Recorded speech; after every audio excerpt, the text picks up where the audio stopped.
Hello what's up guys, welcome back to our new video. आज की भी स्टोरी एक ऐसे असैसिन की है जो अपने बहन के लिए पूरे सोसाइटी से अकेले भिड़ जाता है, जहाँ पे पॉलिटिशियन, गैंगस्टर और बहुत ही बड़े बड़े लोग शामिल हैं। तो चलो बिना बिना अपना टाइम गवाए तो आज की स्टोरी हम लोग चालू करते हैं। कहानी की शुरुआत में हमें किसी अननोन टेररिस्ट बेस को दिखाया जाता है, जहाँ एक लेफ्टिनेंट और एक दूसरे आदमी को कैप्चर करके रखा हुआ होता है। तभी लेफ्टिनेंट माफी मांगते हुए उस आदमी को कहता है, प्रोफेसर मुझे माफ करना, मेरी वजह से आप भी यहाँ पे फंसे पड़े हो। प्रोफेसर कहता है कि तुम अपने आप को मत कोसो, ये सब मेरे लिए हुआ है क्योंकि तुम लोग ही मुझे यहाँ पे बचाने आए थे। फिर लेफ्टिनेंट कहता है कि अगर मेरे इन्फॉर्मर ने सही इन्फॉर्मेशन दिया होता तो शायद मैं आपको यहाँ से आज़ाद करवा देता।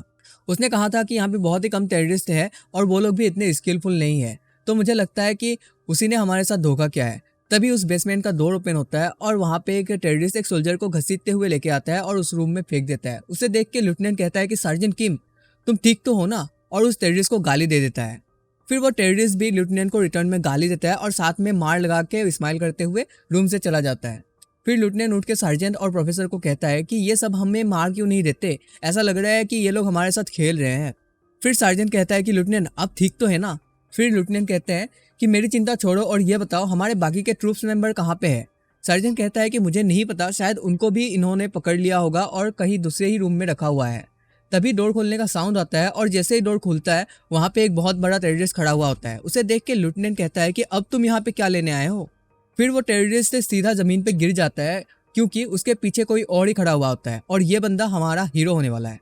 फिर वो बंदा लेफ्टिनेंट से पूछता है कि क्या आप लेफ्टिनेंट केंग हो। लेफ्टिनेंट कहता है कि तुम कौन हो, और मन में सोचता है कि इसका बोलने का तरीका थोड़ा अजीब है लेकिन ये कोरियन ही बोल रहा है। फिर वो बंदा बोलता है कि मैं यहाँ तुम सबको रेस्क्यू करने आया हूँ, तो चलो अब मुझे सब लोग फॉलो करो।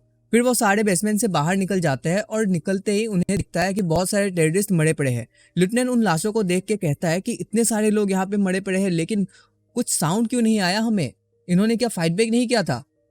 फिर लेफ्टिनेंट उस लड़के के पास जाके पूछता है कि तुम कौन से डिवीजन से हो और तुम्हारे साथ कितने लोग हैं इस मिशन में। फिर वो बंदा कहता है कि मैं अपने बारे में तो कुछ नहीं बता सकता और हाँ, ये मिशन मैं अकेले ही हैंडल कर रहा हूँ।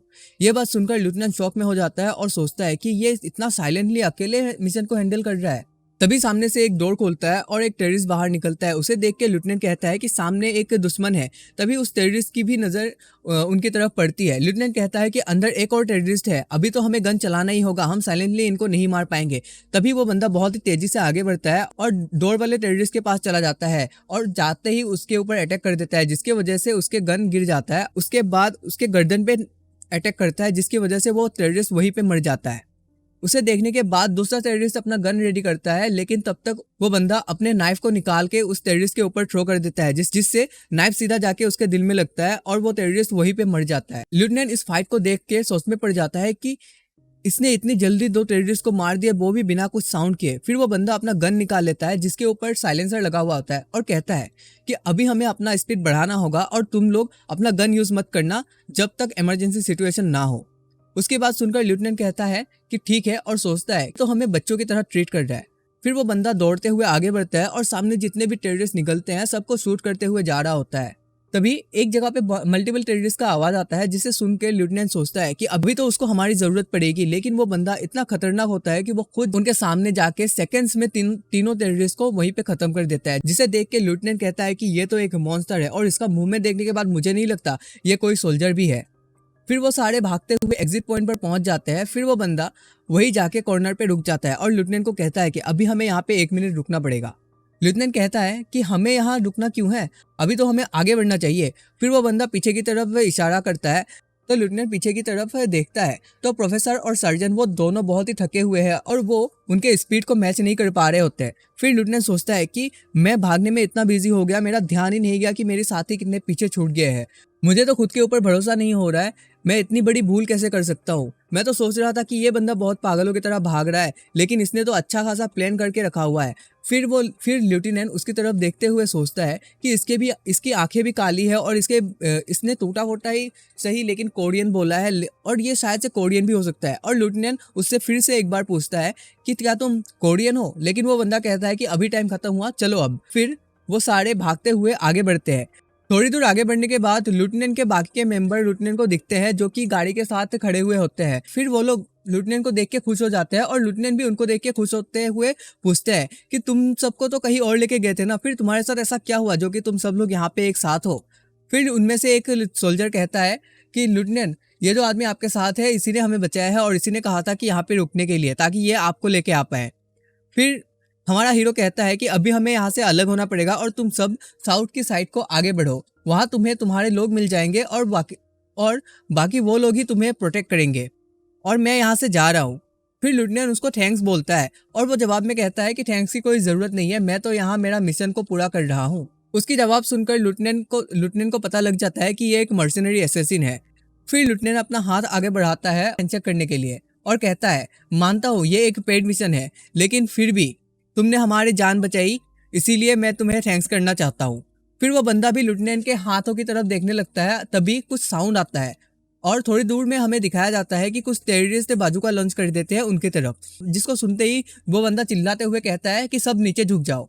फिर उनके पास एक बहुत बड़ा धमाका होता है जिससे सब लोग सुन पड़ जाते हैं। फिर लेफ्टिनेंट अपना होश संभालते हुए देखता है कि उसके मेंबर कहाँ पे हैं और प्रोफेसर कहाँ पे है। फिर लेफ्टिनेंट को दिखता है कि वो लोग गाड़ी के पीछे सेफ है।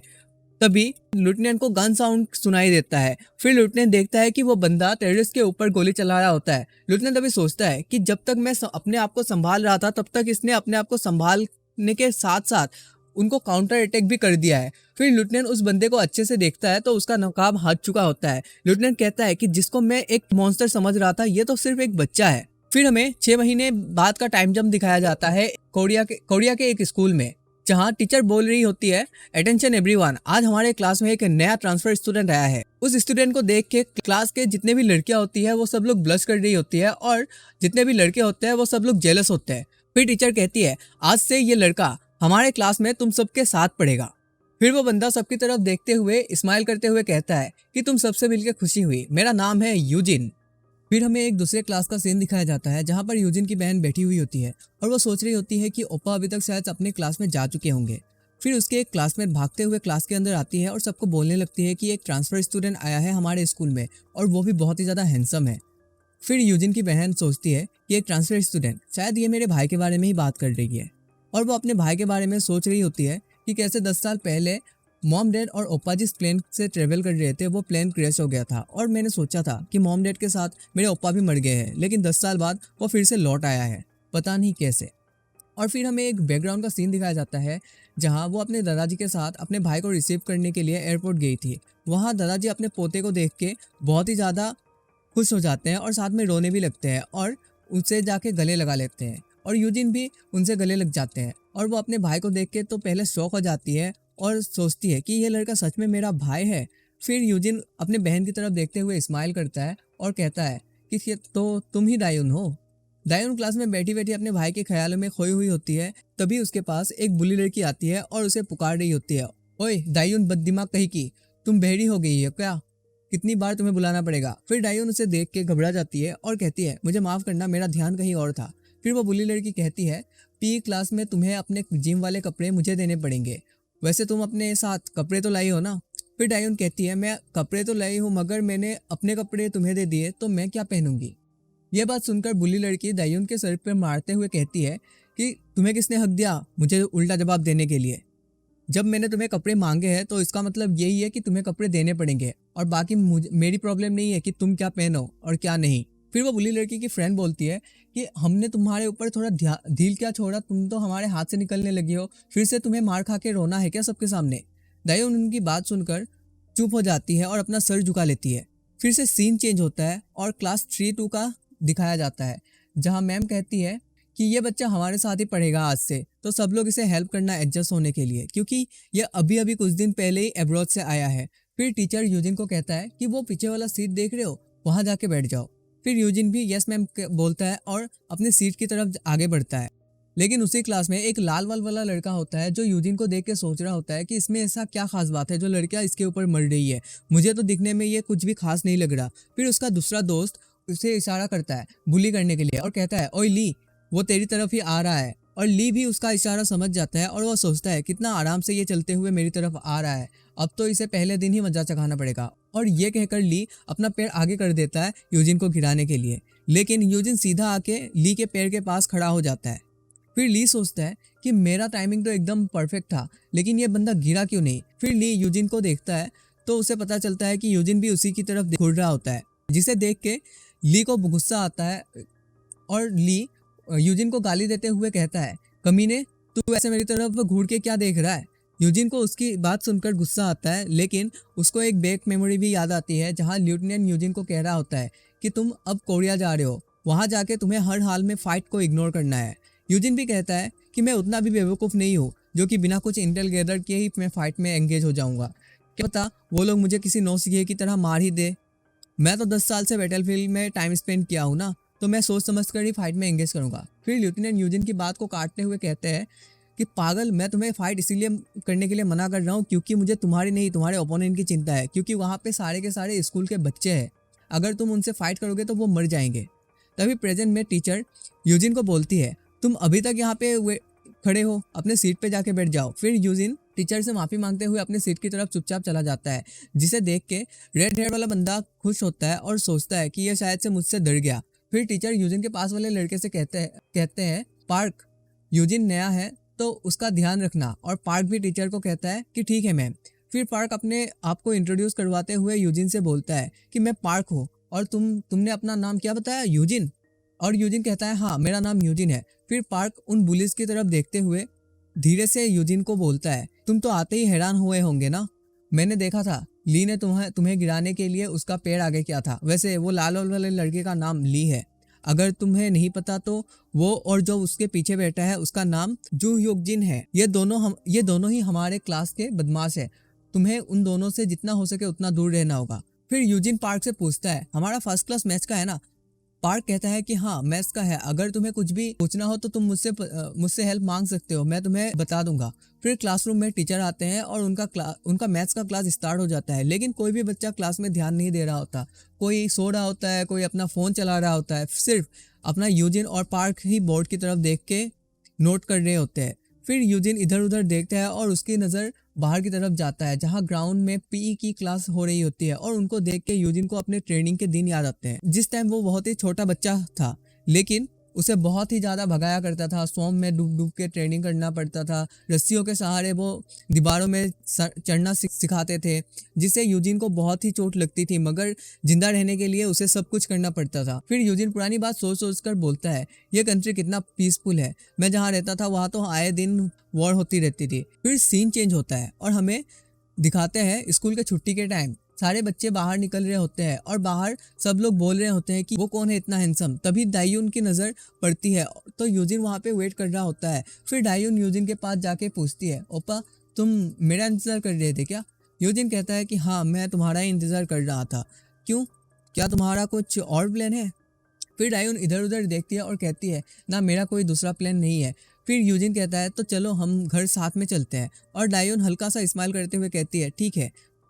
फिर वो दोनों गली में साथ में चल के जा रहे होते हैं, लेकिन वो दोनों एक दूसरे से कुछ भी बात नहीं करते। फिर यूजिन कहता है कि तुम्हें बहुत अजीब लग रहा होगा ना। दायून कहती है नहीं ऐसी कुछ बात नहीं है। फिर यूजिन कहता है कि तुम्हें परेशान होने की कोई ज़रूरत नहीं है, मैं भी बिल्कुल तुम्हारी तरह ही फील कर रहा हूँ।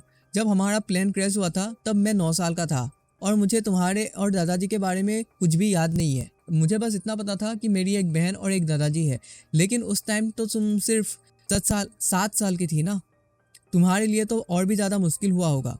फिर भाई बहन चलते चलते एक होटल के आगे से गुजरते हैं, तभी दायून को आवाज़ आती है, ये हिजिन यहाँ कब तक आने वाली है। हिजिन वही लड़की का नाम होता है जो दायून क्लास में मारा था। हिजिन के दोस्त के साथ 2 और लड़के भी बैठे हुए होते हैं और वो आपस में बात कर रहे होते हैं, लेकिन तभी उनकी नज़र दायून की तरफ पड़ती है और वो कहती है ये दायून है। दायून उसकी आवाज़ सुनते ही बहुत ज़्यादा डर जाती है और सोचती है कि अब मैं क्या करूँ। फिर बुली ग्रुप का एक लड़का उस लड़की से पूछता है ये कौन है, और वो कहती है ये वही है जिसको हिजिन ने अपना टारगेट बना के रखा हुआ है। फिर वो लड़की दायून से पूछती है कि तुम्हारे साथ ये लड़का कौन है, ये तुम्हारा बॉयफ्रेंड है क्या। वैसे देख के तो ऐसा नहीं लग रहा, इतना हैंडसम लड़का तुम्हारा बॉयफ्रेंड भी हो सकता है।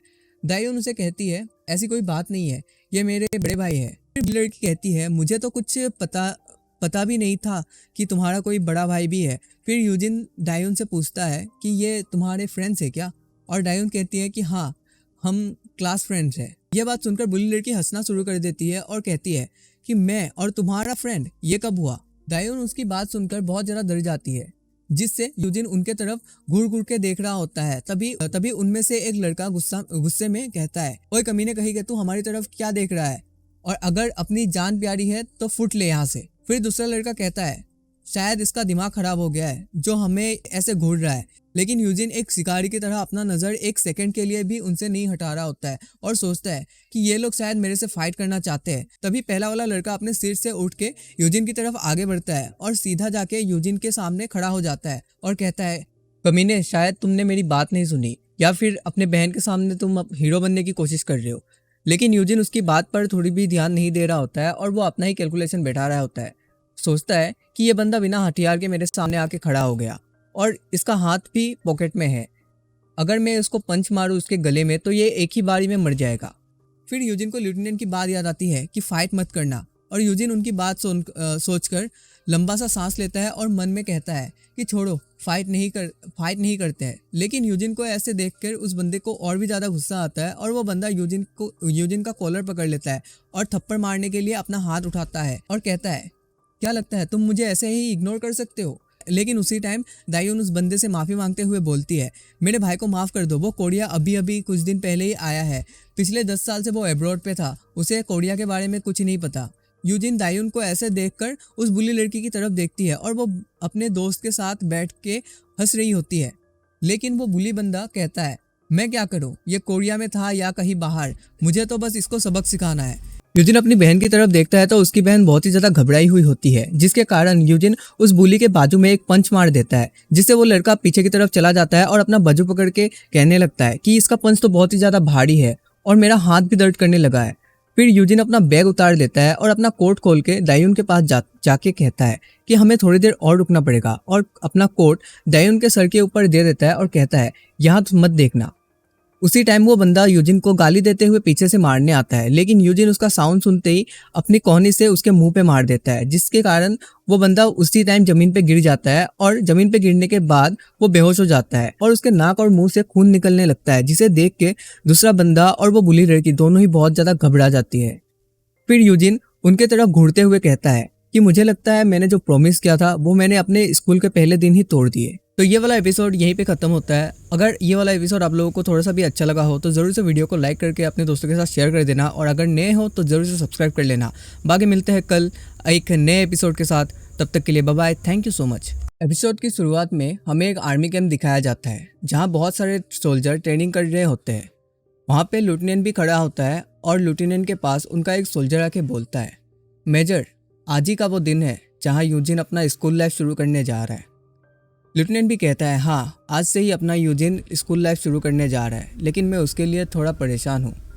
हमने उसे पूरे 6 महीने तक ट्रेनिंग दी है कि कैसे स्कूल लाइफ जिया जाता है, लेकिन क्या करूँ, मैं उसके लिए थोड़ा चिंता कर रहा हूँ।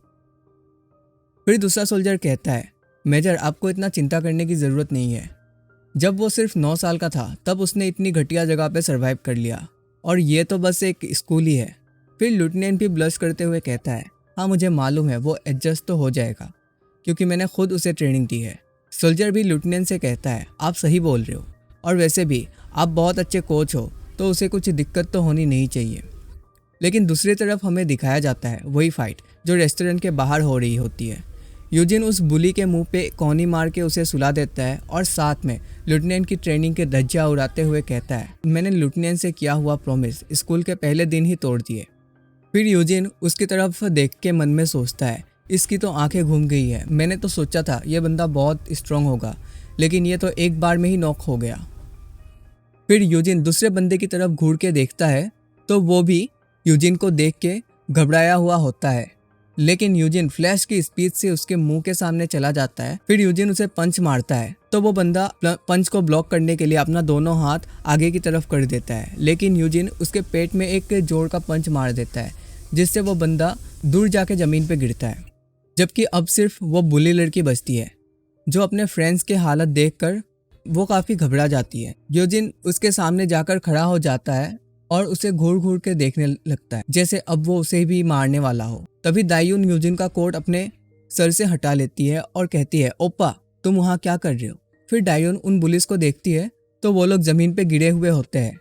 तब वो मन में सोचती है, इनके साथ क्या हुआ, मेरा सर तो बस 1 मिनट के लिए ढका हुआ था। लेकिन दूसरी तरफ उस बुली लड़की की आत्मा निकल रही होती है यूजिन को इतने करीब से देख के।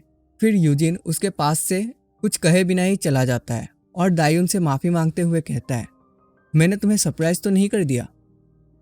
दायुन यूजिन की बात सुनकर हैरान हो जाती है और कुछ नहीं बोलती।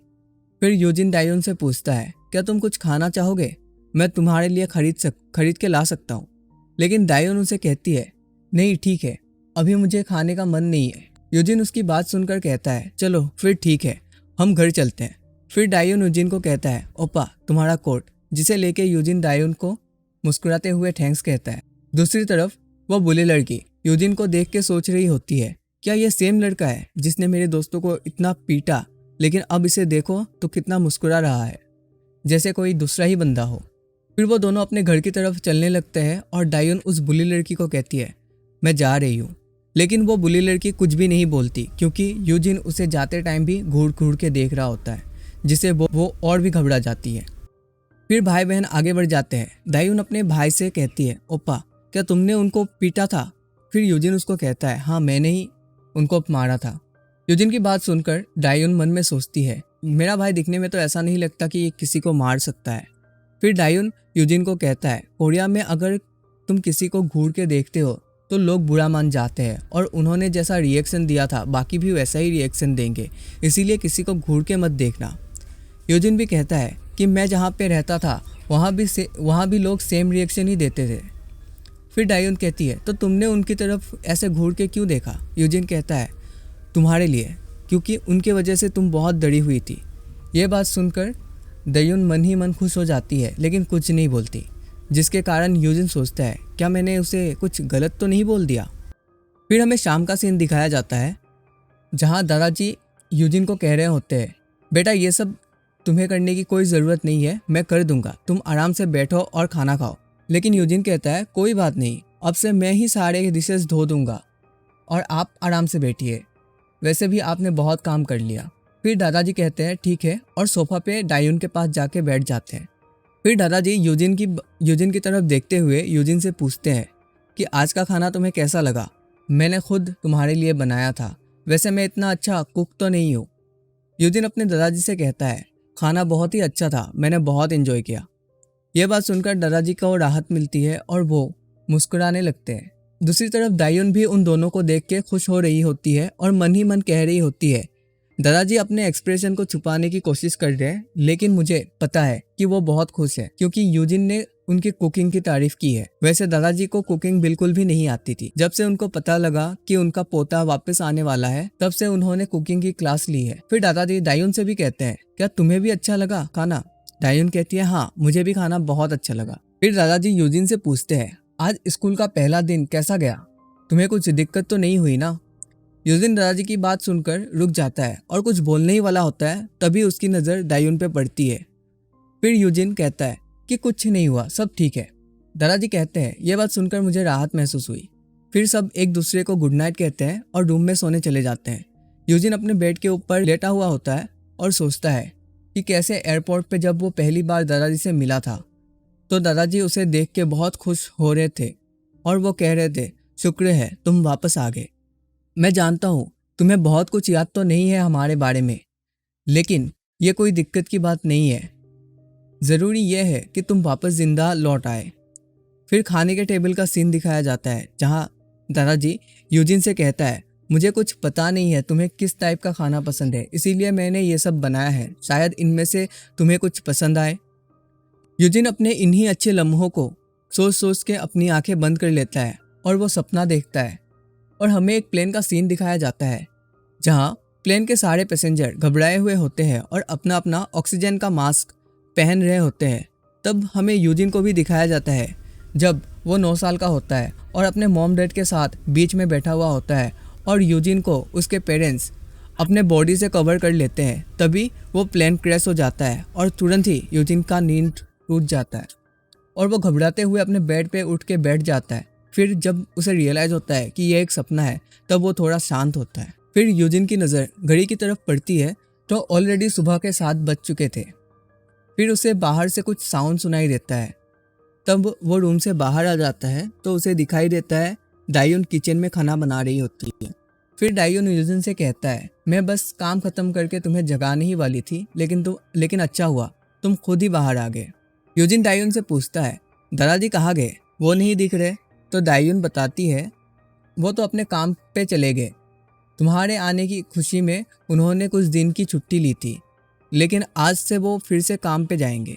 यूजिन भी ये सुनकर कुछ नहीं बोलता और फिर डायोन यूजिन से कहती है कि मैं जल्दी स्कूल के लिए निकल रही हूँ, मैंने तुम्हारे लिए खाना रेडी कर दिया है, तुम खाना खा के आ जाना। फिर यूजिन डायोन को थैंक्स कहता है और खाने के टेबल पे चला जाता है।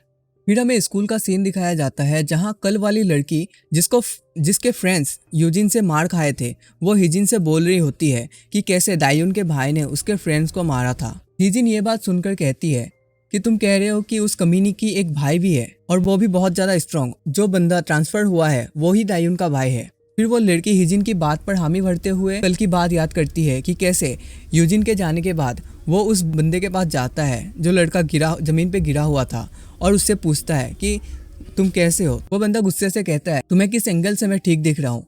ये बात सुनकर वो सोचती है, डायोन का भाई तो बहुत स्ट्रॉन्ग है, उसने एक हिट में इसकी हालत पतली कर दी। हिजिन की दोस्त डरते हुए हिजिन से पूछती है, अब हम क्या करेंगे, क्या अब भी हम उस डायोन को बुली करेंगे या फिर उसे छोड़ देंगे। और मन में सोचती है कि डायोन का भाई तो सिर्फ मुझे घूर घूर के ही बहुत डरा दिया था, जिससे मैं अभी तक संभली तक नहीं हूँ। लेकिन मुझे लगता है अगर मैं हिजिन के साथ रहूँगी तो मुझे डरने की ज़रूरत नहीं है, क्योंकि हिजिन का भाई हमारे स्कूल का लीडर है और वो भी बहुत ज़्यादा स्ट्रॉन्ग है। फिर नेक्स्ट सीन में हमें स्कूल का स्टेयर्स दिखाया जाता है जहाँ डायोन होती है। वहाँ हिजिन डायोन के सर पे मारते हुए कहती है, कमीनी कही कि ज़्यादा नाटक मत कर और सीधा मेरे साथ चल। डायोन कहती है कि कहाँ जाना है। तो हिजिन एक इविल सा स्माइल देते हुए कहती है, तुम्हें किसने हक दिया मुझे उल्टा जवाब देने के लिए, तुम बहुत बड़ी हो गई हो क्या, या फिर अब तुम्हें डर नहीं लग रहा है मुझसे क्योंकि तुम्हारा भाई आ गया है। अब चुपचाप मुझे तुम फॉलो करो, नहीं तो यहीं पे मार खाओगे। फिर नेक्स्ट सीन हमें स्कूल के बाहर का दिखाया जाता है जहाँ हिजिन डायोन के पेट पे लात मारती है, जिसके कारण डायोन कचरे के पास गिर जाती है। फिर हिजिन डायोन से कहती है, मैंने तुम्हें पहले ही बताया था अपना फालतू का एक्टिंग मेरे सामने मत करना। डायोन पूछती है, तुम क्या कह रहे हो, मुझे कुछ समझ में नहीं आ रहा है। हिजिन उसे कहती है, अब मासूम बनने की कोशिश मत करो, कल तुमने अपने भाई से मेरे दोस्तों को मार खिलाई थी, क्या वो सब तुम भूल गई। तुझे क्या लगता है तुम्हारा भाई थोड़ा फाइट जानता है तो तुम्हें हम छोड़ देंगे।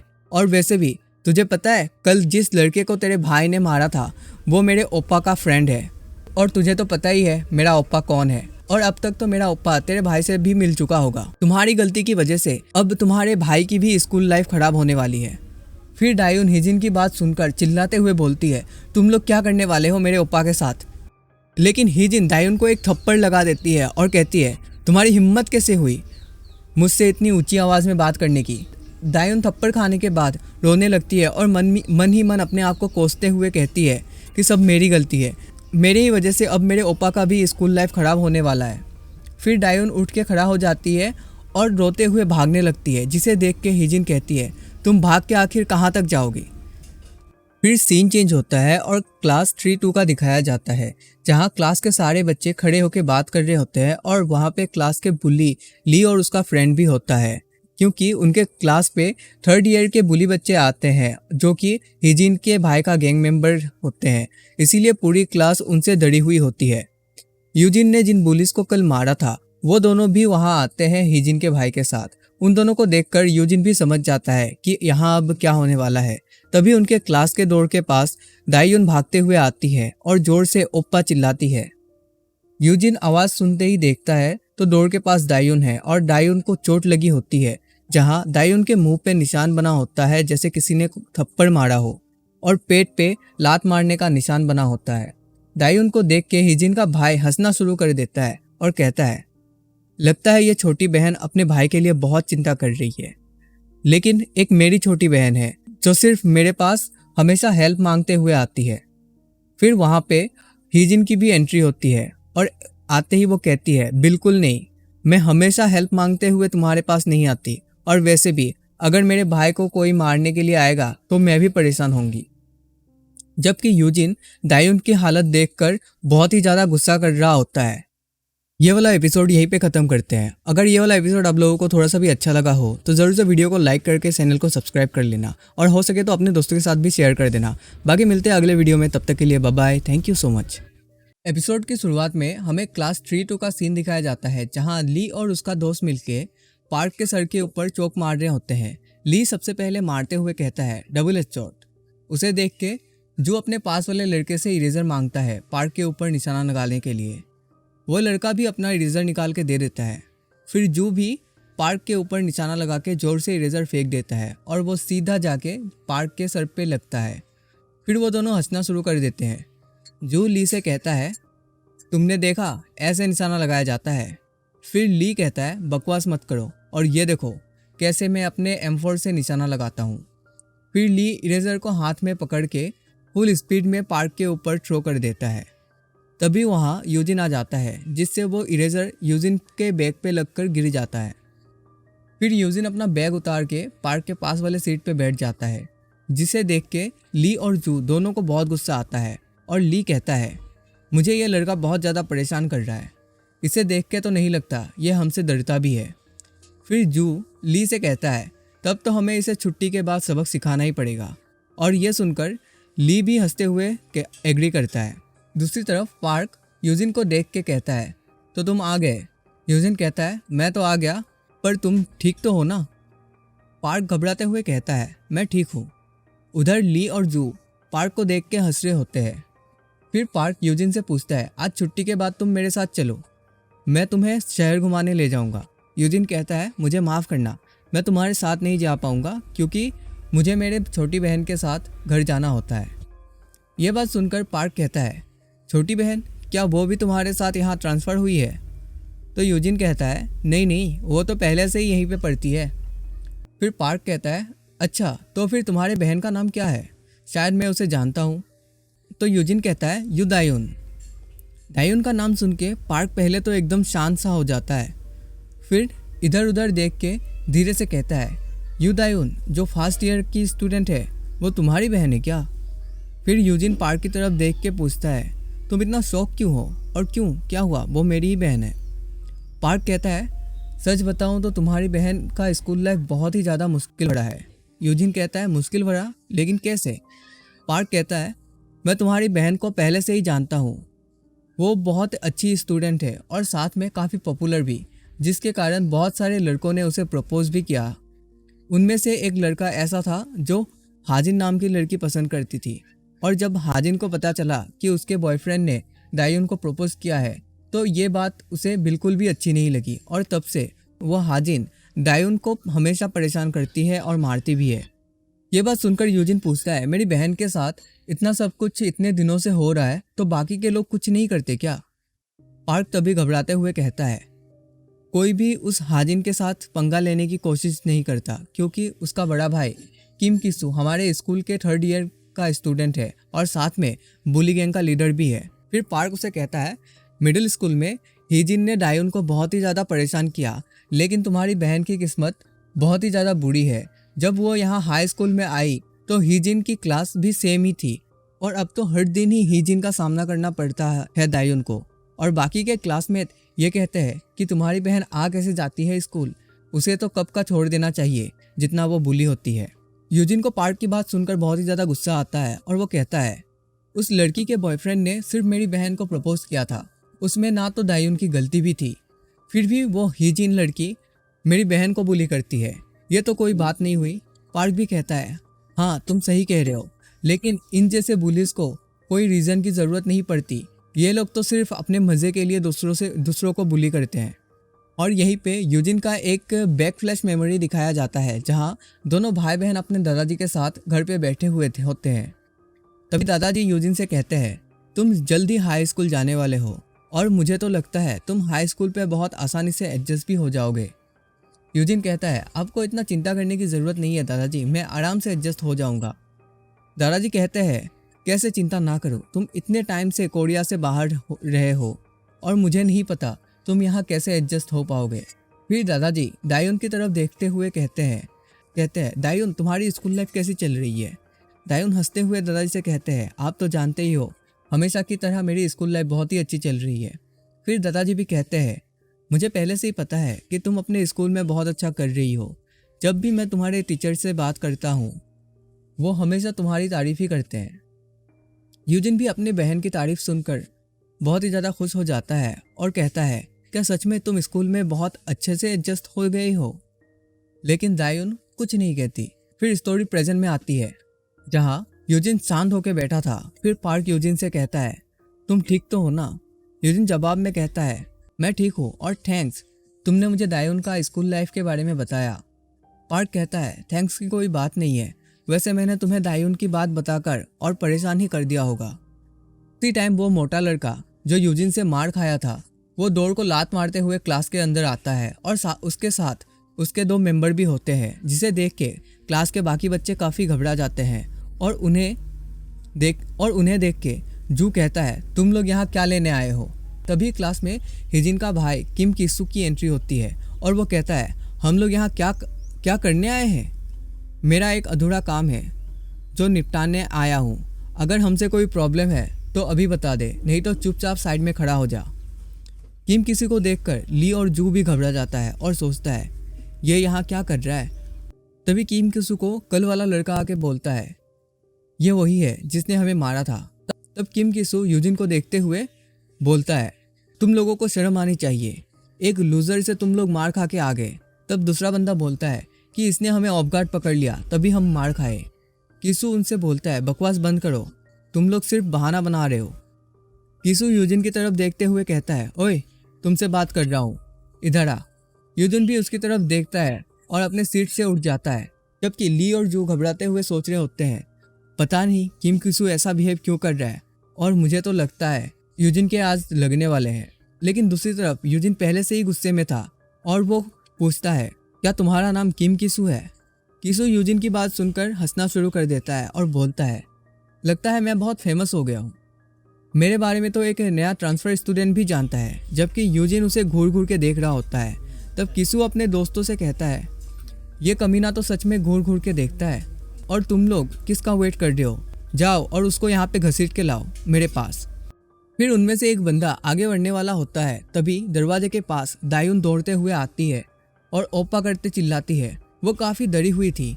तभी यूजिन की नज़र दायुन पे पड़ती है तो यूजिन देखता है दायुन के गाल पे थप्पड़ का निशान बना हुआ था और उसके पेट पे एक पाव का भी निशान बना हुआ था, जैसे किसी ने दायुन को किक मारा हो।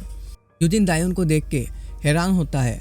तभी किसू हंसते हुए कहता है, अरे ये तो हिजिन की काम वाली लड़की है, लगता है ये छोटी बच्ची अपने भाई के लिए काफ़ी परेशान है और एक मेरी बहन है जो सिर्फ हमेशा मुझसे हेल्प मांगने के लिए ही आती है। तभी वहाँ पे हिजिन की भी एंट्री होती है और वो आते ही कहती है, ऐसा बिल्कुल भी नहीं है, मैं हमेशा तुमसे हेल्प मांगने नहीं आती और वैसे भी अगर कोई मेरे भाई को मारने के लिए आएगा तो मैं भी परेशान होंगी। फिर दायुन अपने भाई की तरफ देख के रोना शुरू कर देती है और माफ़ी मांगते हुए कहती है, मुझे माफ़ कर दो ओप्पा, मेरी वजह से तुम भी इतने मुश्किल में पड़ गए हो। जबकि हिजिन दायुन को देखते हुए कहती है, ये देखो ड्रामा क्वीन, फिर से इसका रोना धोना चालू हो गया। यूजिन दायुन से कहता है, तुम्हें माफ़ी मांगने की कोई ज़रूरत नहीं है और आगे बढ़ता है और जो लड़का यूजिन के करीब होता है उसके गर्दन पे एक ज़बरदस्त पंच मारता है, जिससे वो बंदा वहीं पे गिर जाता है और बाकी के बंदे उसे देख के हैरान हो जाते हैं। फिर यूजिन अपने बहन से बोलता है, ये सब तुम्हारी गलती नहीं है, ये सब इनकी गलती है। फिर कल वाला मोटा लड़का फिर से आगे आता है यूजिन को पंच मारने के लिए, लेकिन यूजिन उसके पंच को इजीली डॉज कर लेता है और साथ ही उसके हाथ को पकड़ के उसके गले में एक हिनाटा वाला पंप मार देता है, जिसके वजह से वो बंदा वहीं पे खांसते हुए ज़मीन पे गिर जाता है। फिर एक तीसरा बंदा हीरो बनने के लिए आगे बढ़ता है और यूजिन को पंच मारता है, लेकिन यूजिन उसका भी अटैक को डॉज कर लेता है और उसकी पसली पे एक पंच मार देता है, जिसकी वजह से उसकी तबीयत वहीं पे पतली हो जाती है। यूजिन को ऐसे एक्शन में देख के किम किसू बहुत ही ज़्यादा हैरान हो जाता है और सोचता है, आखिर यहाँ हुआ क्या। किसू हैरान था ही, लेकिन बाकी के बच्चे भी काफ़ी हैरान थे। फिर यूजिन आगे बढ़ता है और गुस्से से किसू और हिजिन को घूरते हुए कहता है, तुम लोग ही हो जिन्होंने मेरे बहन को इतने टाइम परेशान किया है। पहले तो किसू यूजिन की बात सुनकर डर जाता है, लेकिन फिर वो हंसते हुए कहता है, लगता है तुम्हें कुछ फाइट करने की ट्रिक्स आती है। लेकिन यूजिन उसे कुछ जवाब नहीं देता और सिर्फ घूरे ही जा रहा था। तब कीसू को काफ़ी गुस्सा आता है और वो यूजिन को किक मारते हुए सोचता है ये तो एक क्लीन हिट है। लेकिन उसी टाइम यूजिन अपने हाथ से कीसू के किक को ब्लॉक कर देता है, जिसे देख के कीसू बहुत ही ज़्यादा हैरान हो जाता है। फिर वो दूसरे साइड से भी अटैक करता है, लेकिन फिर से यूजिन उसके किक को अपने हाथ से ब्लॉक कर देता है और साथ ही कीसू के पैर को पकड़ लेता है और एक पंच कीसू के मुंह पे मार देता है, जिससे उसके नाक से खून बहना शुरू हो जाता है और कीसू जमीन पे गिर जाता है। फिर वो अपने मुंह को पकड़ के यूजिन को गाली देता है, लेकिन यूजिन अभी भी उसे गुस्से से घूर घूर के देख रहा होता है। अब तो कीसू को भी यूजिन के ओरे से डर लगने लगता है। तभी यूजिन आगे बढ़ता है और कीसू को एक ज़बरदस्त किक मारता है, जिससे वो नॉक हो जाता है, जिसे देख के क्लास के सारे बच्चे शॉक हो जाते हैं और साथ में ली और जू भी सोचते हैं अच्छा हुआ हम अभी तक इससे फाइट नहीं किए, नहीं तो ये हमें कुत्ता बना देता। दूसरी तरफ दायुन और हीजिन भी हैरान होते हैं यूजिन को देख के। फिर यूजिन मुड़ के हीजिन की तरफ देखता है और पंच बनाते हुए उसकी तरफ आगे बढ़ता है, जिसे देख के हीजिन और उसके फ्रेंड काफ़ी घबरा जाती है और सोचती है ये मत कहना कि अब ये हमें भी मारने वाला है। तभी दायुन यूजिन का हाथ पकड़ लेती है और रोकते हुए कहती है ओप्पा रुक जाओ।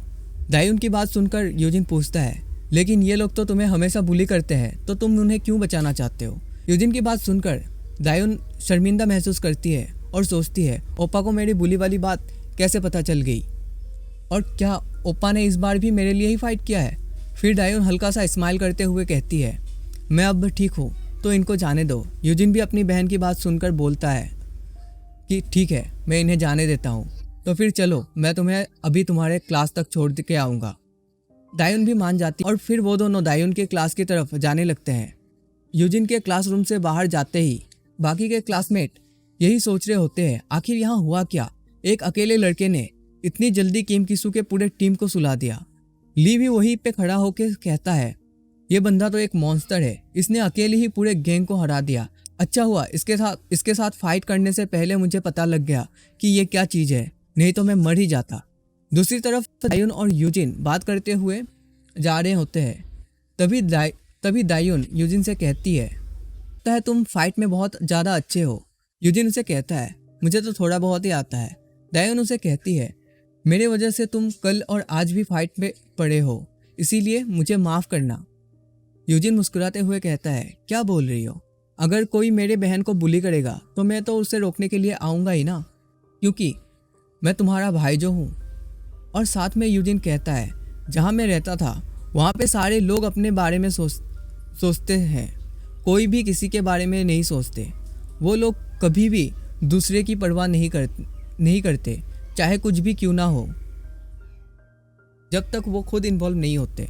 लेकिन वो लोग भी उनके फैमिली के लिए अपने जान देने तक को रेडी हो जाते हैं। फिर दायुन कहती है तुमने तो कहा था कि तुम्हें मेरे और दादाजी के बारे में थोड़ा बहुत ही याद है। यूजिन भी कहता है हाँ तुमने सही कहा, मुझे तुम दोनों के बारे में थोड़ा बहुत ही याद है, लेकिन मैं इतना तो जानता हूँ कि तुम मेरे फैमिली हो और मेरे फैमिली के ऊपर कोई भी उंगली उठाएगा तो मैं तो आऊँगा ही ना प्रोटेक्ट करने।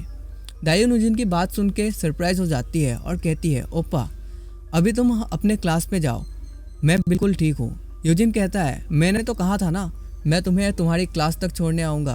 तब दायुन कहती है यही मेरी क्लास है और अब मैं क्लास में जा रही हूँ। फिर दायुन अपने क्लास में चली जाती है। फिर यूजिन अपने क्लास में वापस आता है और उसे देख के क्लास के सारे बच्चे हैरान होते हैं। तभी ली कहता है तुम तो बहुत अमेजिंग हो, बाहर तुम्हें क्या पढ़ाते थे? क्या वहाँ पे तुम्हें फाइटिंग की ट्रेनिंग भी देते थे? तुम तो बहुत ही ज़्यादा स्ट्रॉन्ग हो।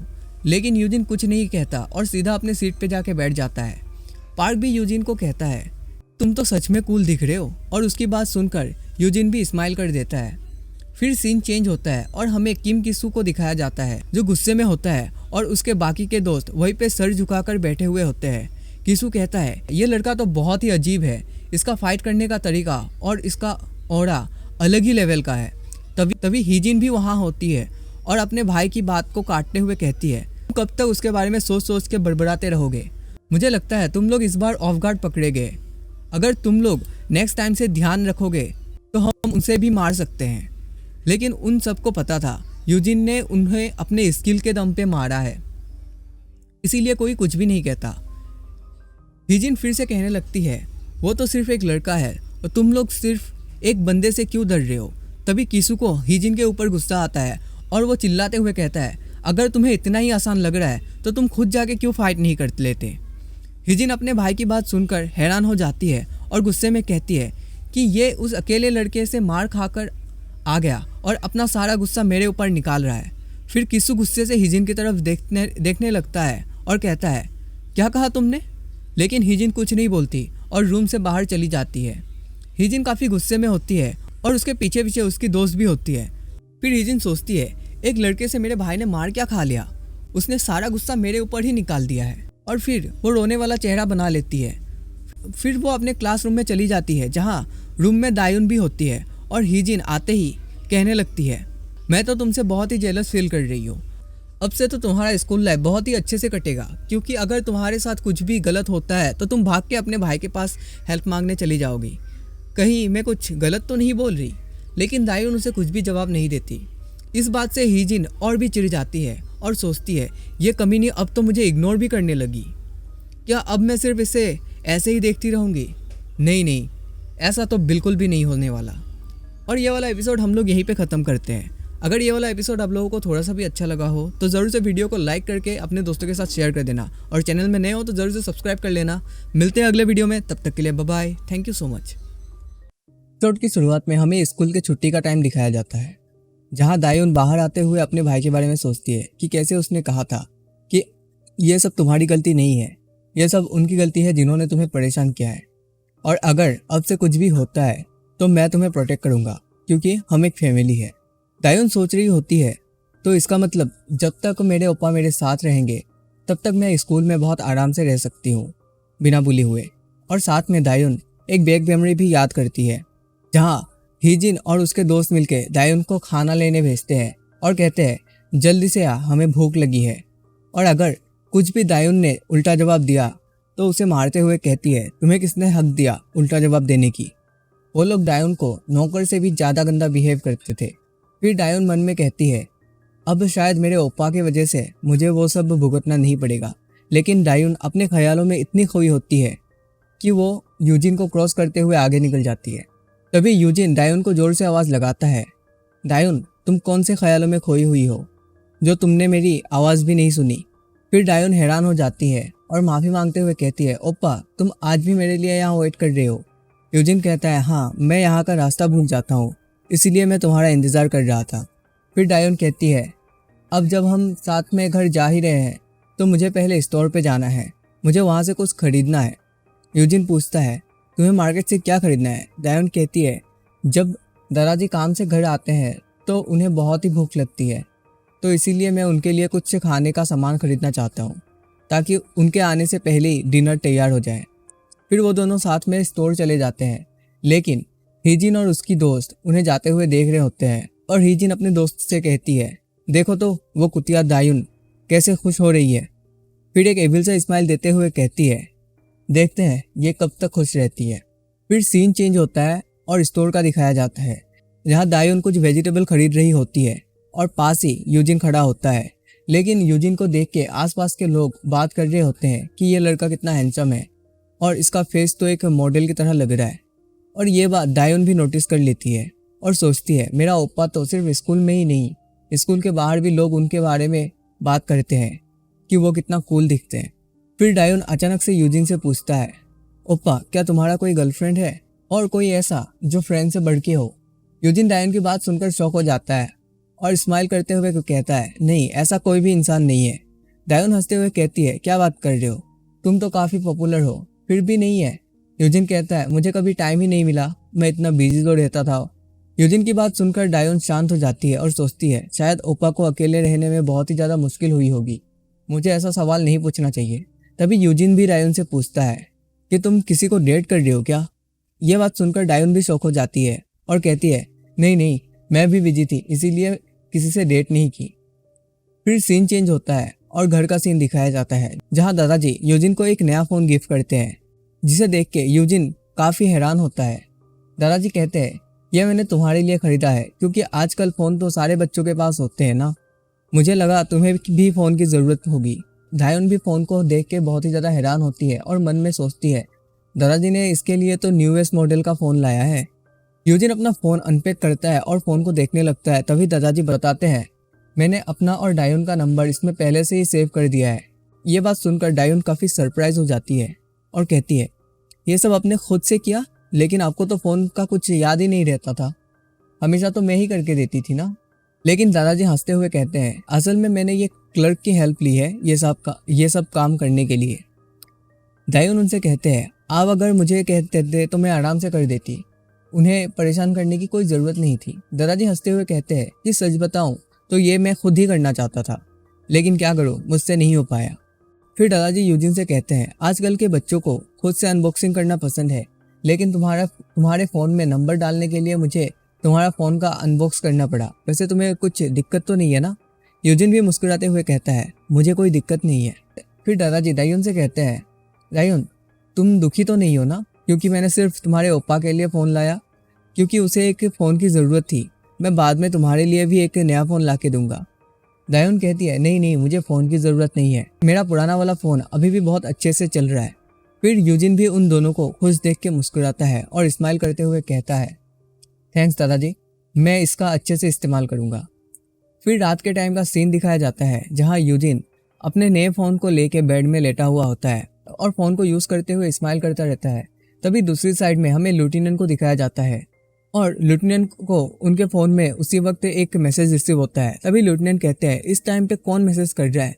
फिर वो मैसेज को ओपन करते हैं तो दिखता है वो मैसेज यूजिन का होता है।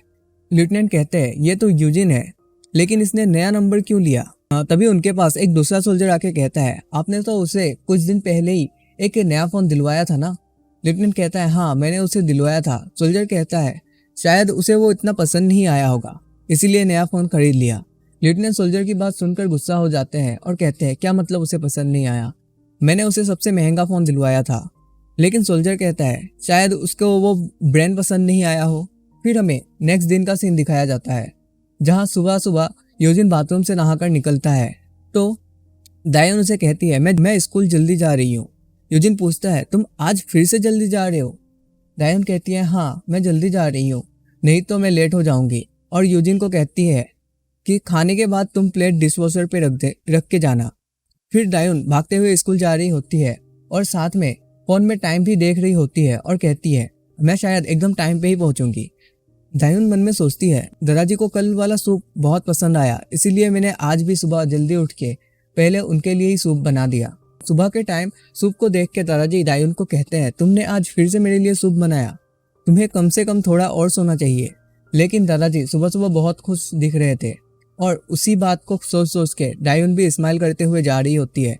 तभी डायोन को एक जोर से पेट पे लात पड़ती है, जिससे वो कॉर्नर वाली गली पे गिर जाती है।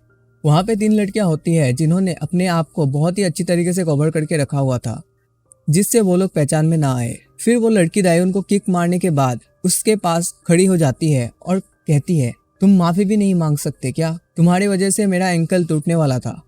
डायोन उनकी तरफ देख के बहुत ही ज़्यादा घबरा जाती है और साथ में माफ़ी भी मांगती है। लेकिन वो लड़की डायोन के सर पर मारते हुए कहती है, चुप कमीनी कहीं की, तुझे क्या लगता है तू सॉरी बोलेगी तो तुम्हें ऐसे ही जाने देंगे? डायोन मार खाने के बाद और भी डर जाती है। तभी उस ग्रुप में से एक लड़की कहती है, आज सुबह सुबह मुझे ज़्यादा अच्छा नहीं लग रहा है, चलो हम लोग कॉइन करो के चलते हैं, वहाँ पे जाके थोड़ा चिल्लाते हैं। और ये सुनकर बाकी दोनों भी मान जाती है। फिर वो लड़की डायोन के पास आके बैठ जाती है और कहती है, तुम भी हमारे साथ जा रही हो डायोन? उस लड़की की आवाज़ सुनते ही डायोन को पता लग जाता है कि ये तो हीजिन है। नेक्स्ट सीन कराओके का दिखाया जाता है, जहाँ वो तीनों कराओके से बाहर निकलते हुए बात कर रहे होते हैं। आज तो मज़े ही नहीं आए, मैंने तो हाई नोट को भी हिट नहीं किया। और फिर वो तीनों वहाँ से चले जाते हैं। तब कराओके का मैनेजर सफाई करने के लिए रूम में अंदर जाने लगता है और कहता है, आजकल के बच्चों को तो गाने के नाम पे सिर्फ चिल्लाना आता है, इनको तो सूर और ताल का कुछ भी समझ नहीं है। लेकिन जैसे ही वो दरवाज़ा खोल के अंदर जाते हैं, तब वो बहुत ही ज़्यादा हैरान हो जाते हैं, क्योंकि वहाँ पे ज़मीन के ऊपर डायोन बहुत ही ज़्यादा जख्मी होके पड़ी हुई थी। फिर उसे देखकर मैनेजर डरते हुए कहते हैं, मिस आप ठीक तो है ना? और डायोन जैसे तैसे उठ के बैठती है और कहती है, मैं ठीक हूँ। लेकिन डायोन को बहुत ही ज़्यादा चोट लगी होती है। फिर मैनेजर कहते हैं कि आपको देख के तो नहीं लगता कि आप ठीक हो, रुको मैं पुलिस को कॉल करता हूँ। लेकिन डायोन उनको मना कर देती है और वहाँ से चली जाती है। दूसरी तरफ स्कूल में टीचर सबको पूछती है, तुम सब में से किसी ने डायोन को देखा है? तभी एक लड़की कहती है, मैम आज तो डायोन स्कूल आए ही नहीं। टीचर उस लड़की की बात सुनकर हैरान हो जाती है और कहती है, ऐसा तो पहले कभी नहीं हुआ कि वो बिना बताए ही स्कूल मिस किया हो। जबकि हिजिन और उसकी फ्रेंड क्लास में बैठी हुई होती है और हिजिन मुस्कुरा रही होती है। हिजिन की दोस्त घबराते हुए हिजिन से पूछती है, क्या हम सब ठीक रहेंगे? हिजिन कहती है, क्यों नहीं, हमने तो बस उस कमीनी को एक बार सबक ही तो सिखाया है। लेकिन हिजिन की दोस्त डरी हुई होती है और कहती है, मुझे कुछ ठीक नहीं लग रहा।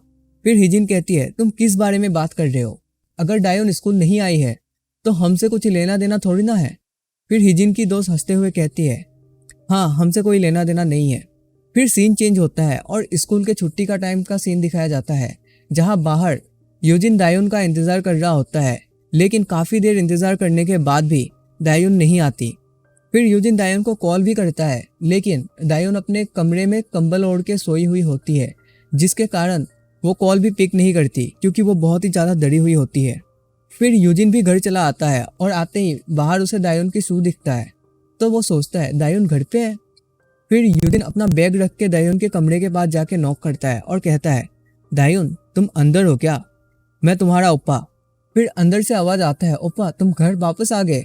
लेकिन यूजिन पूछता है, तो तुम पहले से ही घर पे आ गई थी। डायोन कहती है, क्यों, आज भी तुम मेरे लिए वेट कर रहे थे क्या स्कूल के बाहर?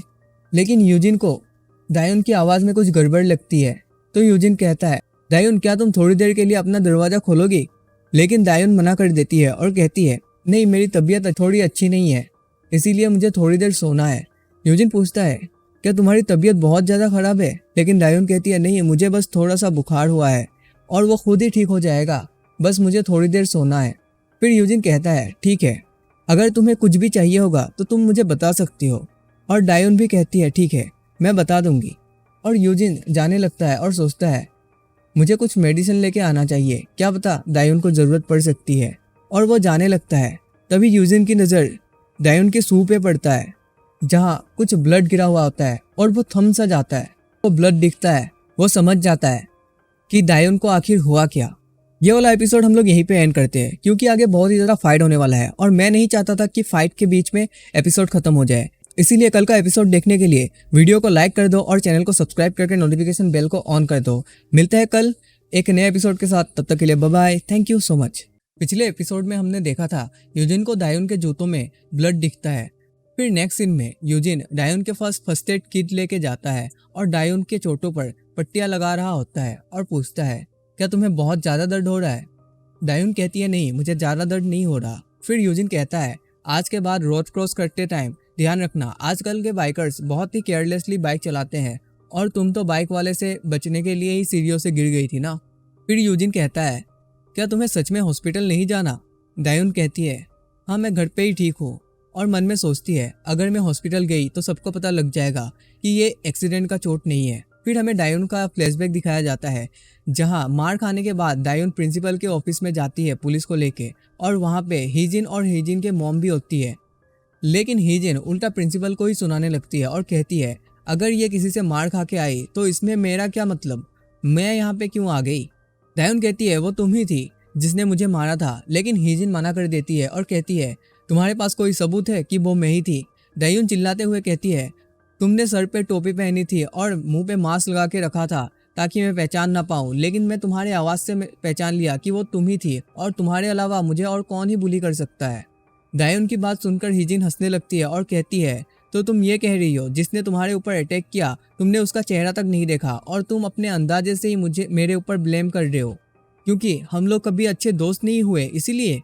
डायोन उसकी बात सुनकर हैरान हो जाती है। फिर प्रिंसिपल भी डायोन से पूछता है, क्या तुमने उनका चेहरा देखा था जिसने तुम्हारे ऊपर अटैक किया? डायोन प्रिंसिपल और पुलिस को बताती है कि हिजिन ने अपना चेहरा छुपा के रखा था, लेकिन मैं श्योर हूँ वो हिजिन ही थी क्योंकि इसके अलावा मुझे और कौन ही मार सकता है।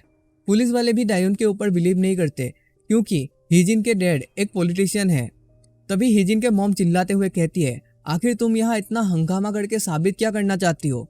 तुमने तो यहाँ पुलिस को भी बुला लिया बिना कुछ सबूत के और तुम मेरे बच्ची से क्रिमिनल की तरह बिहेव कर रही हो। प्रिंसिपल हिजिन के मॉम को कहते हैं, मैम आप प्लीज शांत हो जाइए। लेकिन हिजिन की मॉम बिल्कुल हिजिन की तरह ही होती है और वो कहती है, इस कमीनी ने मेरी बेटी को क्रिमिनल बना दिया और तुम मुझसे उम्मीद कर रही हो कि मैं शांत बैठूं?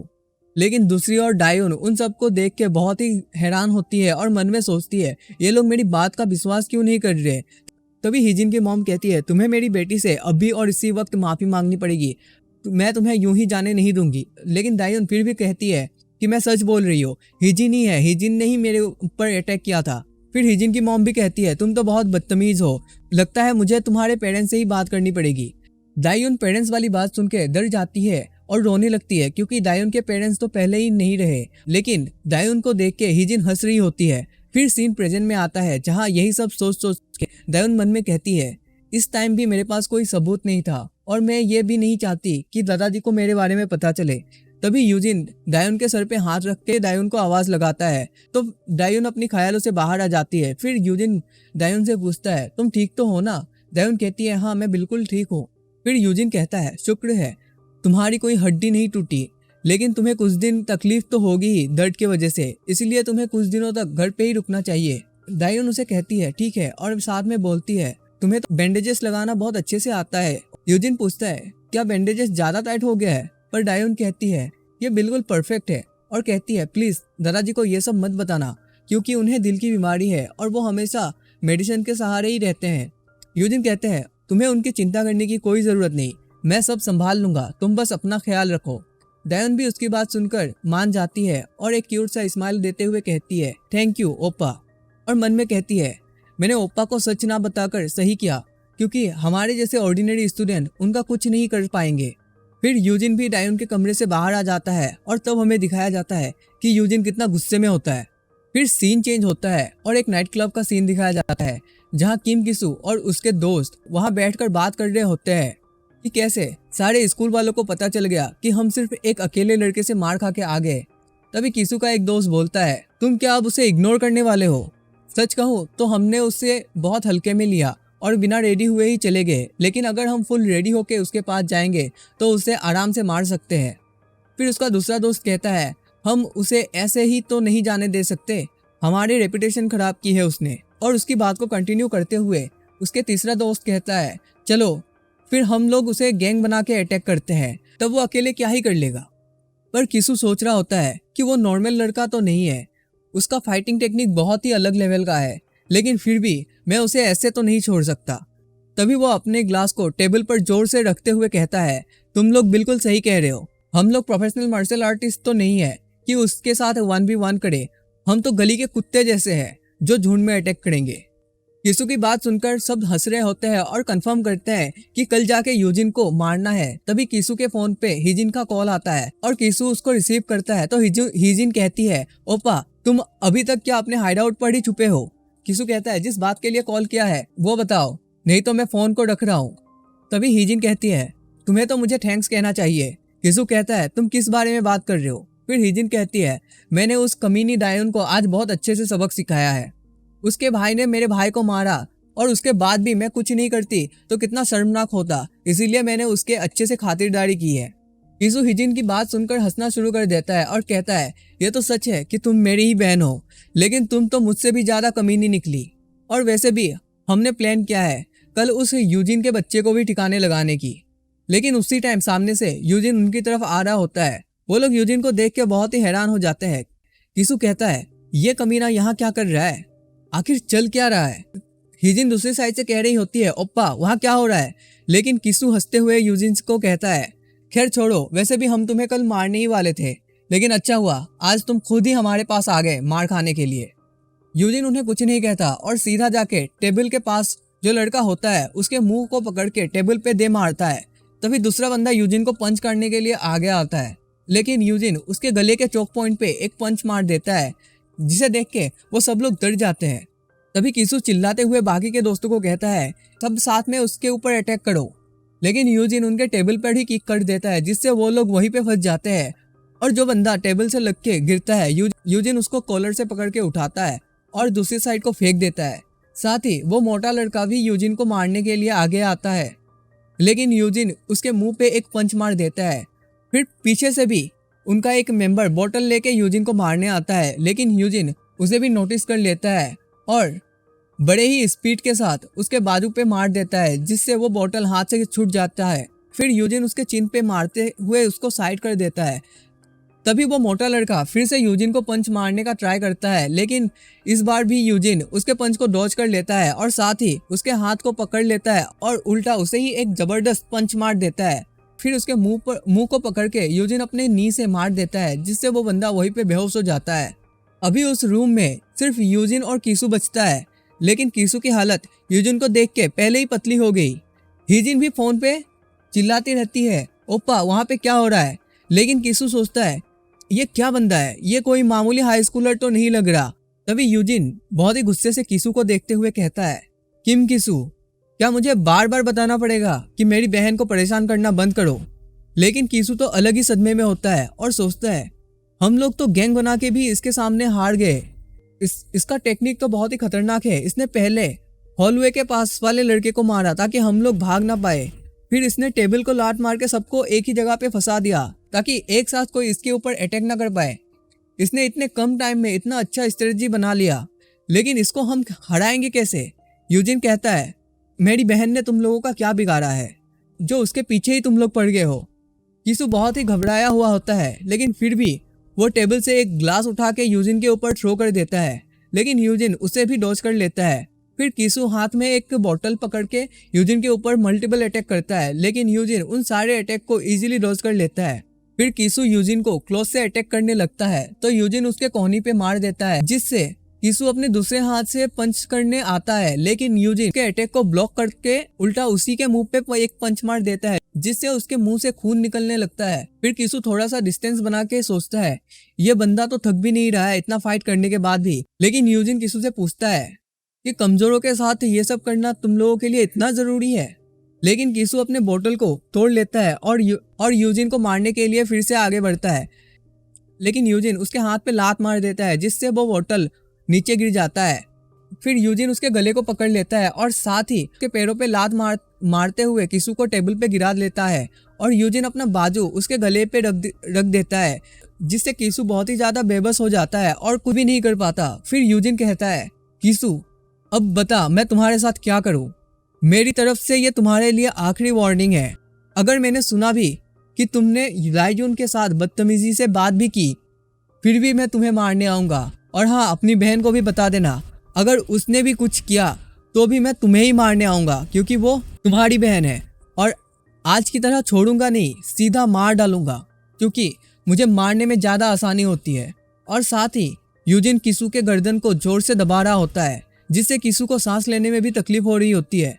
फिर यूजिन उसे टेबल पे ही छोड़ के वहाँ से जाने लगता है। तभी दूसरी तरफ हीजिन और उसकी दोस्त को दिखाया जाता है, जहाँ दोनों भागते हुए क्लब की तरफ आ रहे होते हैं और हीजिन कह रही होती है ओप्पा ने अचानक से कॉल क्यों कट कर दिया? मुझे उसके लिए बहुत ही ज़्यादा चिंता हो रही है, क्योंकि मैंने वहाँ कुछ साउंड सुना था। तभी क्लब की डोर से यूजिन बाहर निकल के आता है, जिसे देख के हीजिन और उसकी दोस्त काफ़ी घबरा जाती है और सोचती है अब मैं क्या करूँ, और कहने लगती है तुम मेरे करीब मत आओ और ऐसा कोई सबूत नहीं है जिससे पता लगे कि मैंने दाहियुन को मारा है। लेकिन यूजिन कुछ नहीं कहता और आगे बढ़ता रहता है और हीजिन पीछे की तरफ जाने लगती है, जिससे उसके पैर फिसल जाती है और उसका हाथ टूट जाता है। तो आज वाला एपिसोड हम लोग यहीं पे ख़त्म करेंगे। थोड़ा सा लेट हो गया, उसके लिए मुझे माफ़ करना। बाकी अगर वीडियो में कुछ भी अच्छा लगा हो तो वीडियो को ज़रूर से लाइक करके अपने दोस्तों के साथ शेयर कर देना। और आगे बहुत ही ज़्यादा कहानी इंटरेस्टिंग होने वाली है, तो उसके लिए बेल आइकन को भी दबा के रखना। बाकी मिलते हैं अगले वीडियो में, तब तक के लिए bye bye, thank you so much. कल हमने देखा था कि कैसे यूजिन कीसू और उसके दोस्तों को डिस्ट्रॉय करके नाइट क्लब से बाहर आ जाता है और बाहर उसे हीजिन दिखती है। हीजिन यूजिन को देखते ही घबराने लगती है और कहने लगती है मैंने दाहियुन को मारा, उसका कोई सबूत नहीं है, तुम मेरे करीब मत आना। लेकिन यूजिन उसे कुछ नहीं कहता और वो वहाँ बस घूरता रहता है।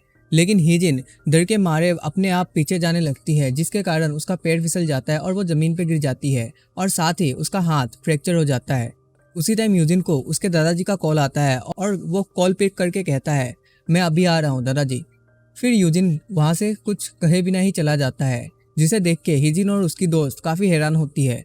फिर वो दोनों क्लब के अंदर चले जाते हैं और अंदर जाते ही उनको दिखता है कीसू और उसके दोस्त मार खा के गिरे पड़े हैं।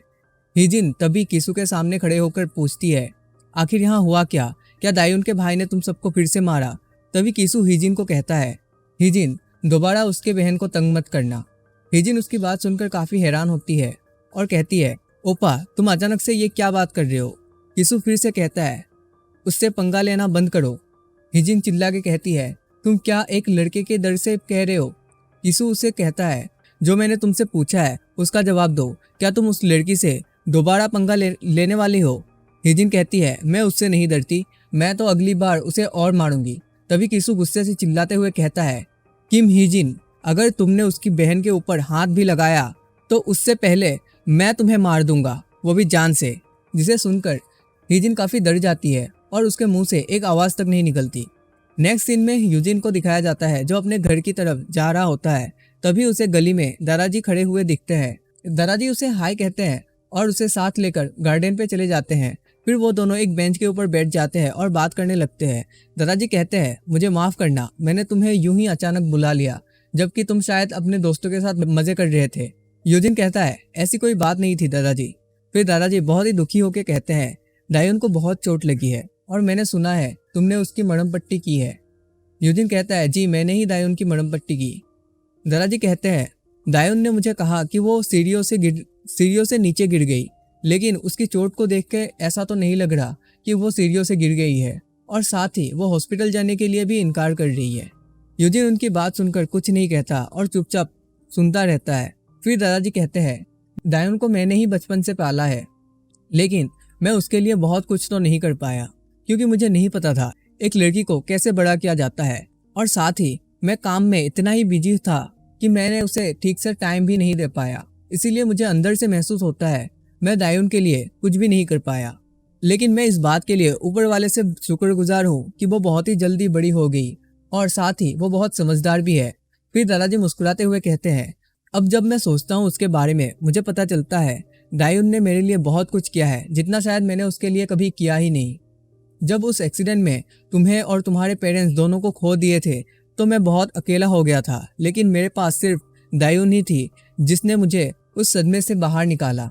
इसीलिए मेरा दिल टूट जाता है डायोन को ऐसे जख्मी देखकर, और ऊपर से वो मुझे कुछ भी नहीं बताती। मैंने बहुत लोगों से सुना है कि आजकल के बच्चे अपने पेरेंट्स से ज़्यादा बात नहीं करते, तो तुम ही बताओ मेरे जैसे एक बुरा दादा क्या ही करेगा। तभी यूजिन कहता है, दादाजी मुझे यहाँ आए हुए ज़्यादा टाइम तो नहीं हुआ, लेकिन मुझे इतने टाइम में ये तो पता चल गया कि आप डायोन को बहुत ज़्यादा प्यार करते हो और साथ में डायोन भी आपको उतना ही प्यार करती है। फिर यूजिन एक स्माइल करते हुए कहता है, आपको अभी ज़्यादा चिंता करने की ज़रूरत नहीं है, अब से मैं हूँ ना डायोन का ध्यान रखने के लिए स्कूल में। दादाजी को भी यूजिन की बात सुनकर राहत मिलती है और वो मुस्कुराते हुए कहते हैं, यूजिन तुम्हें नहीं पता कि मैं कितना खुश हूँ तुम्हारी ये बातें सुनकर। फिर सीन चेंज होके हमें एक हॉस्पिटल का सीन दिखाया जाता है जहाँ किम किसु पट्टियों पे पड़ा हुआ होता है, जबकि उसकी मॉम और उसके डैड वहीं पे होते हैं और वहाँ पे हिजिन भी होती है। तभी उसके डैड उसे कहते हैं, तुमसे तो मुझे और कुछ भी उम्मीद नहीं थी, जैसे तुम्हारे कारनामे थे तुम्हें एक ना एक दिन तो ये दिन देखना ही था। तभी उसकी मॉम चिल्लाते हुए डैड से कहती है, तुम्हें क्या यही बकवास करनी थी मेरे बेटे से, और तुम्हें क्या लगता है ये हमारे बेटे की गलती है? नहीं, ये तो उसकी गलती है जिसने हमारे बेटे को मारा है। और हिजिन के हाथ को देखो, उसने हिजिन का हाथ भी तोड़ दिया। फिर मॉम किसु से कहती है, तुम यहाँ आराम करो, बाकी सब मैं देख लूंगी, जिसने तुम्हारा ये हाल किया है मैं उसे तो ऐसे ही नहीं जाने दूंगी। और ये बात कहकर किसु के मॉम और डैड रूम से चले जाते हैं। फिर किसु हिजिन से कहता है, हिजिन तुम पागल हो गई हो क्या? तुमने ऐसा क्यों किया? तुमने हमारे पेरेंट्स को क्यों बता दिया? देखने में तो ऐसा लगेगा कि अब मैं मार खाने के बाद अपने पेरेंट्स की हेल्प ले रहा हूँ, और ये मेरे लिए बहुत ही शर्म की बात है। हिजिन कहती है, तो मैं उनसे क्या कहती बताओ? तुम देख नहीं रहे हो मेरा हाथ भी टूट चुका है, मैं अपने हाथ और तुम्हारे इतने चोटों को कैसे छुपा सकती? किसु पूछता है, क्या तुम्हारा हाथ भी यूजिन ने तोड़ा है? लेकिन हिजिन हंसते हुए झूठ बोलती है कि हाँ मेरा हाथ यूजिन ने ही तोड़ा है, और कहती है तुम बस अब हॉस्पिटल में आराम करो, बाकी सब हमारे मॉम डैड संभाल लेंगे। तब यूजिन को पता लगेगा कि उसने किसके साथ पंगा लिया है। नेक्स्ट सीन में हॉस्पिटल की गैलरी का दिखाया जाता है जहाँ हिजिन के मॉम डैड बाहर जा रहे होते हैं। तभी हिजिन के मॉम हिजिन के डैड से कहती है, मैंने चीफ से बात की है और उसे बता भी दिया कि उसको क्या करना है। हिजिन के डैड कहते हैं, तुम पागल हो गई हो क्या? तुमने इतनी छोटी सी बात को इतना बड़ा मुद्दा क्यों बना दिया? यह सब तुम्हें स्कूल के ऊपर ही छोड़ देना चाहिए था, स्कूल उन्हें देख लेते। हिजिन की मॉम गुस्से में कहती है, आज सैटरडे है और मैं मंडे तक नहीं रुक सकती, और ये कोई छोटी बात नहीं है। उसने मेरे बेटे को मारा और साथ ही हिजिन का हाथ भी तोड़ दिया, और मैं उन्हें सिर्फ स्कूल के भरोसे तो नहीं छोड़ सकती ना। स्कूल में ज़्यादा से ज़्यादा क्या हो जाएगा, उसे वहाँ से निकाल देंगे। हिजिन के डैड बोलते हैं, तुम्हें पता भी है चीफ कौन है जो तुम बिना सोचे समझे उसे ये ऑर्डर दे दिया? हिजिन की मॉम कहती है, हाँ मुझे अच्छे से पता है, वो तुम्हारे सारे गंदे काम संभालता आया है इतने सालों से।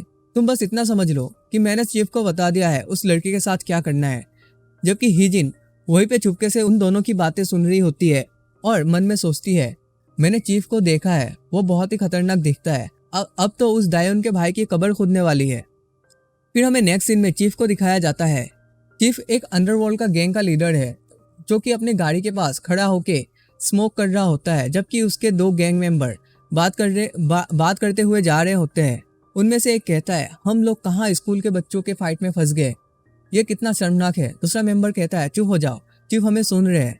चीफ भी उनकी बात सुनकर यही सोच रहे होते हैं, ये लोग तो सही कह रहे हैं, मैं एक अंडरवर्ल्ड का गैंग का लीडर हूँ और ये लोग मुझसे हाई स्कूल के एक बच्चे को पिटवाना चाहते हैं।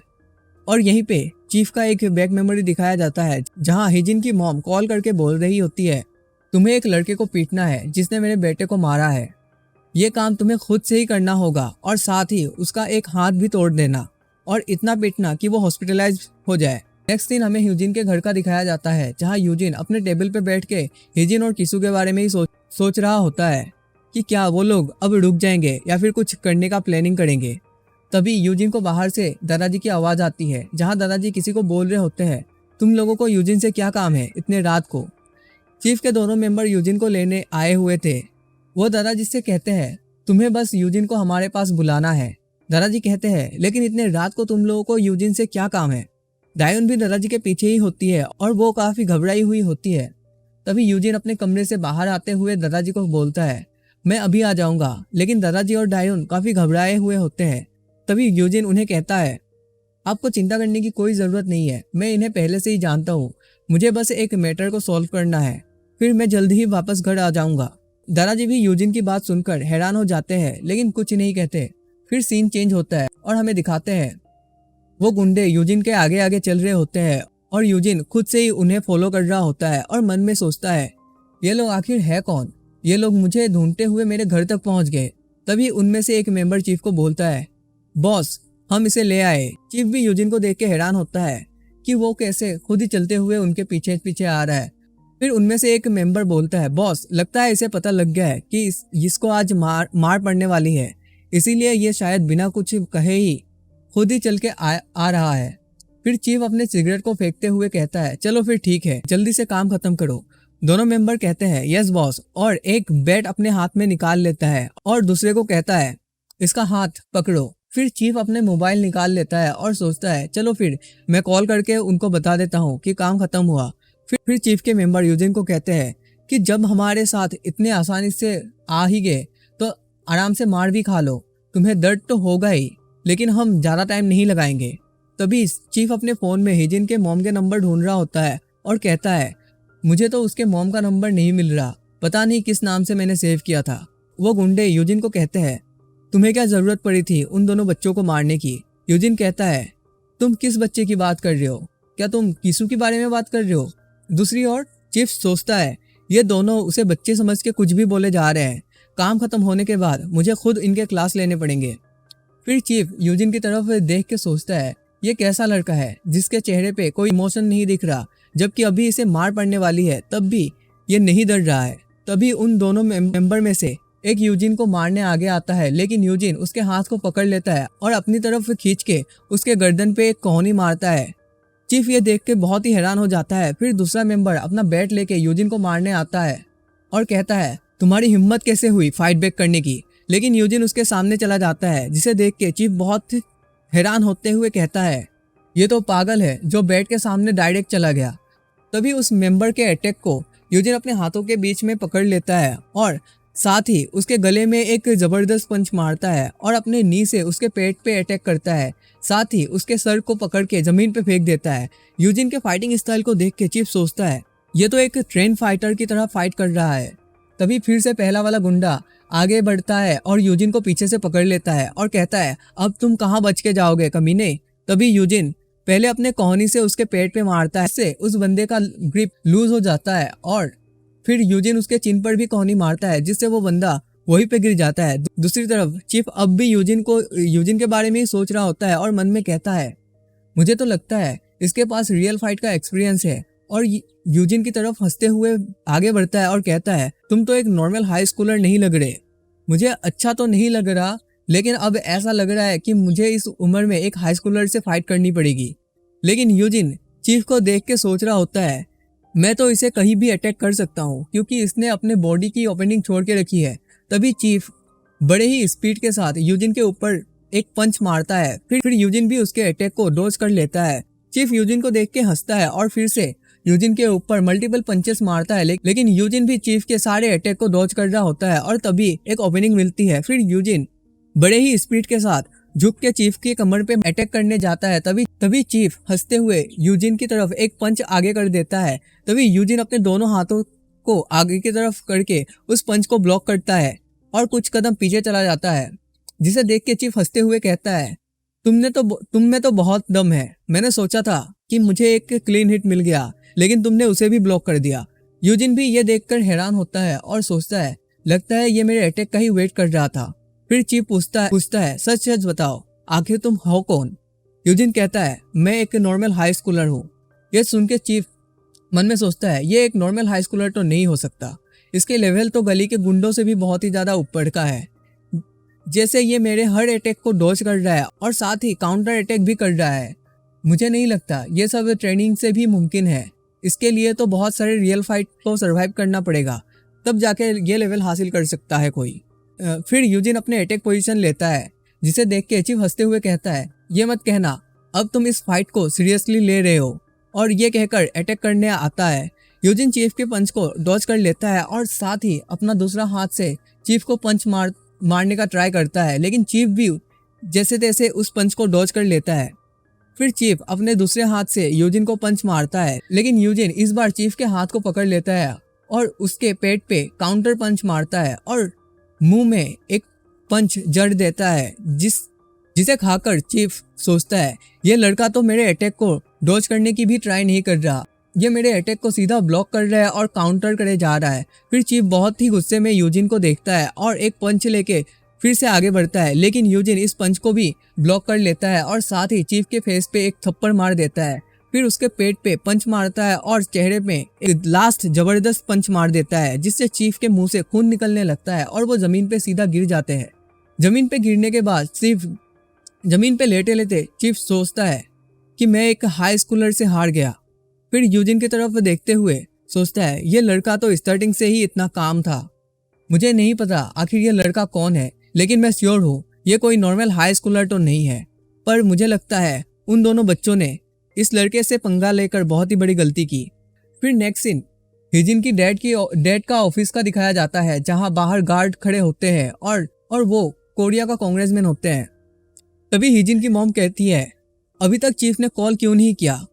क्या एक हाई स्कूलर को मारना इतना मुश्किल है उसके लिए? तभी कांग्रेसमैन कहते हैं, तुम टेंशन मत लो, वो ऐसा इंसान है जो काम खत्म होने के बाद ही कॉल करता है। और वहाँ मॉम डैड के साथ हिजिन भी होती है।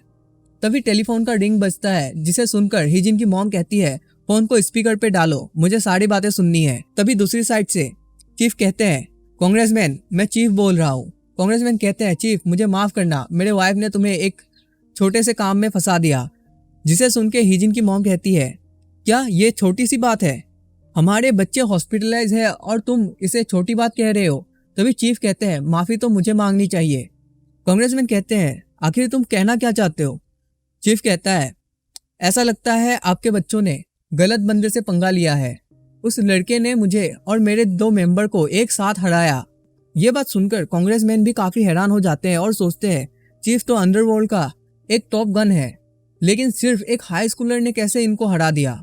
चीफ उन्हें बता रहा होता है कि मुझे नहीं लगता वो एक नॉर्मल हाई स्कूलर है।